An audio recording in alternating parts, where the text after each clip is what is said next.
c'est un art d'être et de vivre au quotidien qui va amener la femme dans son plein rayonnement, dans sa pleine puissance de femme, dans sa verticalité. Et dans cette voie tantrique, qui est un art d'être et de vivre au quotidien, alors je vais pouvoir entrer en relation avec un masculin. Et cette voie tantrique offre la possibilité d'entrer en intimité sexuelle. C'est-à-dire que c'est une voie qui ne rejette pas la sexualité. Alors que beaucoup de voies d'éveil spirituel prônent l'ascétisme.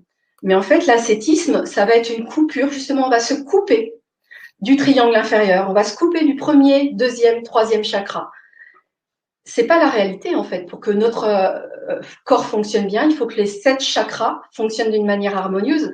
C'est comme si on enlevait des pièces du moteur d'une voiture. Tout simplement, elle ne peut pas fonctionner. Donc, mentalement, je peux me mettre une pression intérieure et me couper, me serrer la ceinture. Ça ne veut pas dire que je vais gagner mon éveil, puisque l'éveil, c'est une circulation d'énergie qui va m'amener à connecter ce qu'il y a de plus vaste et plus immense en moi.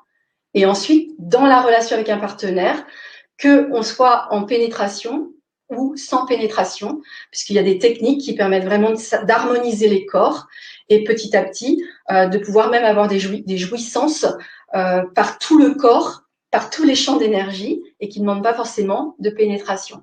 Et c'est ça qui fait que le couple est sans arrêt en découverte et en renouvellement aussi. C'est que la pérennité du couple ne dépend pas de l'érection de l'homme, en fait.